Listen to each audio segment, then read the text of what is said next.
Cette femme lève un pied. Un petit cochon roule immédiatement sous ses pieds. Il devient un coussin doux et confortable pour les pieds.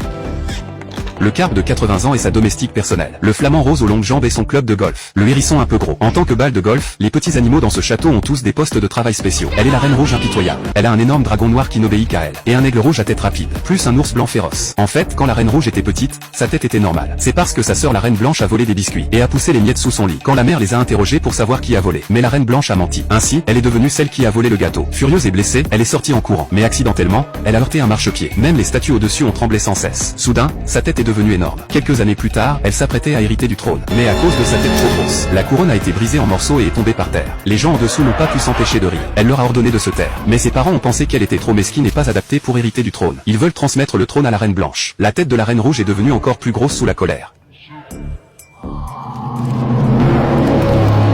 Sa haine pour sa sœur la reine blanche est allée à un point irrémédiable. Puis, elle a contrôlé le dragon noir, et a détruit tout le château. Et elle est allée ailleurs, et a établi son propre royaume. Elle a contrôlé tout ici par des moyens. Dans son royaume, voler de la nourriture est le crime le plus grave. Les cuisiniers grenouilles alignés tremblent de peur. Et la reine rouge aux yeux perçants. Elle a découvert immédiatement une grenouille qui a volé de la nourriture et n'a pas nettoyé sa bouche. Puis, elle a été traînée par les gardes et décapitée. Tous les gens vivent dans cette peur chaque jour, jusqu'à ce qu'une fille nommée Alice apparaisse. Le rouleau de prophétie enregistre. Elle est la guerrière qui tue le dragon noir de la reine rouge. Alice tombe accidentellement dans un trou de plusieurs centaines de mètres de profondeur. À l'intérieur, c'est une petite pièce hermétique. Pour sortir rapidement, Alice a pris une bouchée du gâteau sur la table. Immédiatement, son corps a commencé à grandir follement. En un rien de temps, elle est devenue une petite géante. Cette petite jupe est vraiment élastique. Étonnamment, elle n'a pas été déchirée. Puis, elle a pris une bouteille de potion mystérieuse et l'a bu d'un trait. On voit que cette jupe est comme collée à son corps et devient très petite avec Alice. Quand elle a ouvert la plus petite porte de la pièce, elle est arrivée directement dans un monde comme un paradis. Ici, les animaux non seulement n'ont pas peur des gens, mais aussi sont très particuliers. Par exemple, un lapin vêtu, une autruche avec des lunettes, une petite souris avec des accessoires et un couple de jumeaux aux grosses têtes et sans cervelle. Les deux frères se disputent tous les jours pour savoir qui est le plus beau. Alice, voyant ces scènes anormales, elle pense qu'elle doit être en train de rêver. Alors, elle se pince fort. Mais quand elle ouvre les yeux, les jumeaux aux grosses têtes sont toujours là. Juste à ce moment-là, l'ours blanc élevé par la reine rouge est sorti. Les petits animaux ont été effrayés et se sont enfuis dans toutes les directions. Bientôt, ils ont été attrapés par les gardes rouges. Alice a également été arrêtée par l'ours blanc. Au moment critique,